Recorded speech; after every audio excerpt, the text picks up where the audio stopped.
ये डैम का जो एक्स्ट्रा पानी है वो बाहर निकल रहा है, उसके जो वेपर्स है ना यहाँ तक फील हो रहे पूरे यहाँ तक। अभी तक इस सीरीज में हमने दूर से देखी है बर्फ, अब जो है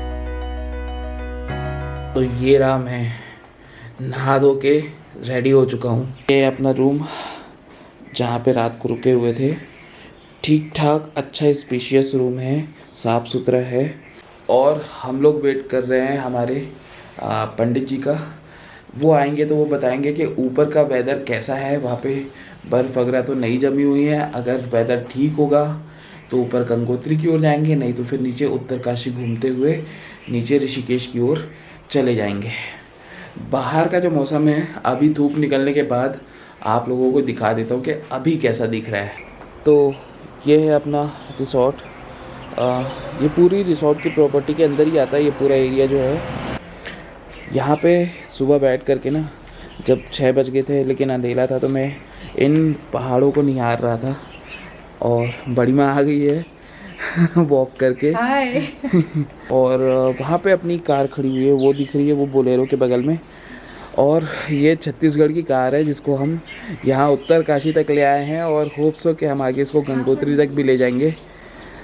पहाड़ों का नज़ारा देखो भाई, अब जब धूप निकल आई है तो पहाड़ कितने खूबसूरत नज़र आ रहे हैं।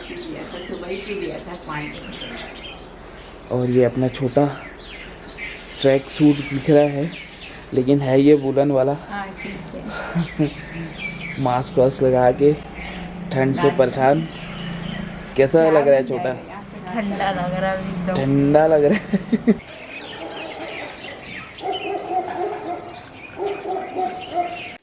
तो अभी अपना ब्रेकफास्ट आ चुका है। गरमा गरम आलू के पराठे और मेथी की भाजी, साथ में है प्याज और हरी मिर्च। तो गुड न्यूज़ ये है कि अब हम लोग निकल रहे हैं ऊपर हर्षिल की तरफ।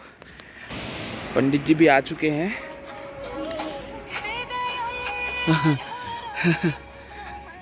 म्यूज़िक भी चलेगा। पंडित जी आ चुके हैं, म्यूज़िक भी लगा दिया उन्होंने धार्मिक वाला। कार हमारी रेडी है और अब चलते हैं सीधे ऊपर गंगोत्री धाम पहाड़ों की ओर। यहाँ देखो भागीरथी नदी बह रही है, ऊपर पहाड़ है, और ये जो नीचे दिख रहे हैं ना घर, इनमें से बहुत सारे आश्रम हैं।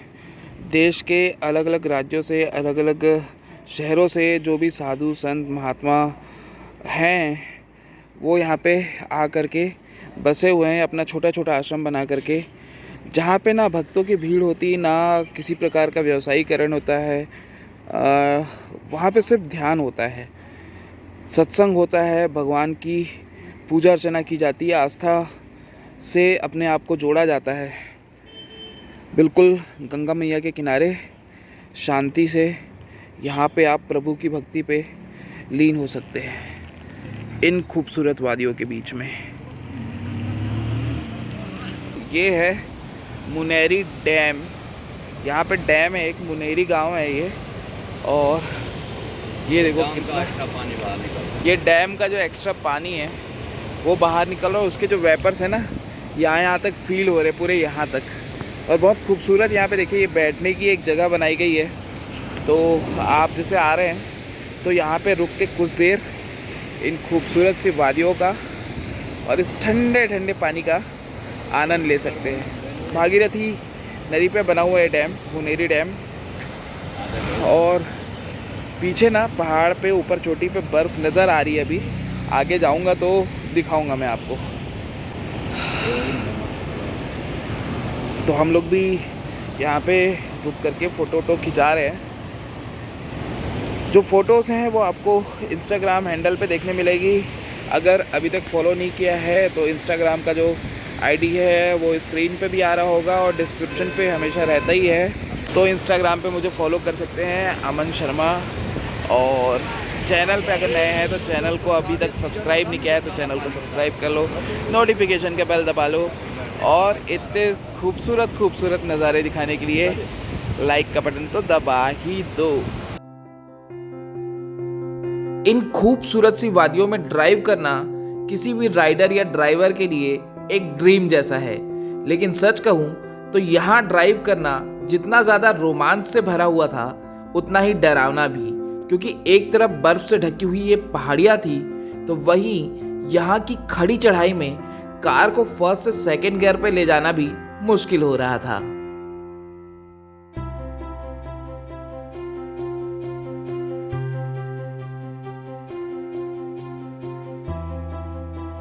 तो भाई साहब ये जो देख रहे हो और ये रोड के दोनों किनारे पे है और ये बर्फ़ है, बर्फ़ ही बर्फ़ है। और सामने देखो, सामने का नज़ारा देखो भाई साहब।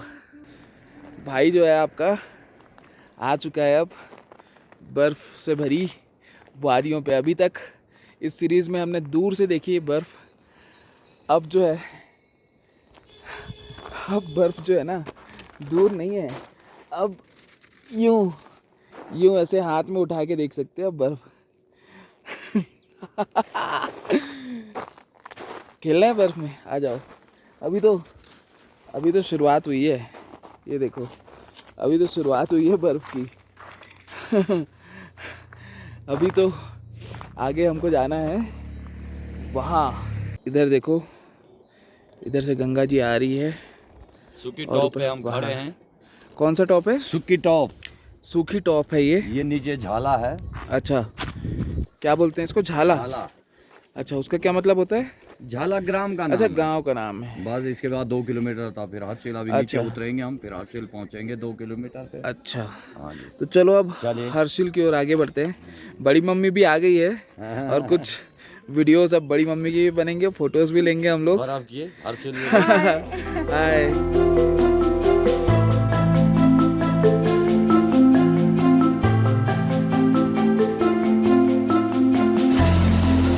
तो ये है गंगानी का प्रसिद्ध गर्म पानी का कुंड।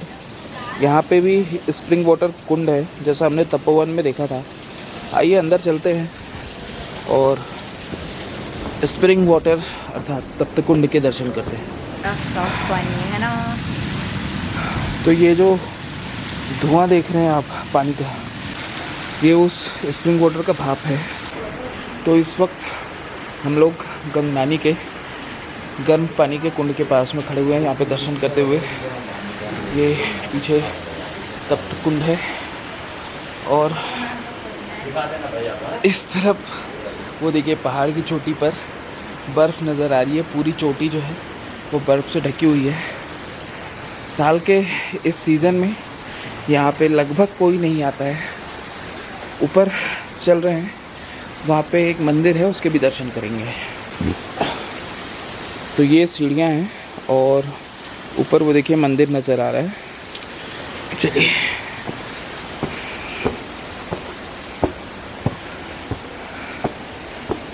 तो ये पराशर ऋषि जी का मंदिर है यहाँ पे।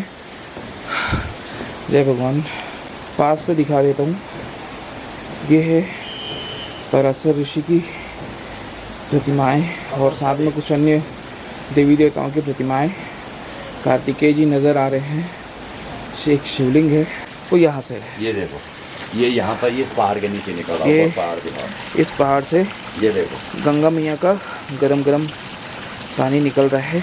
और इसी के नीचे और ये गर्म पानी का कुंड। आगे की तरफ दिखाओ।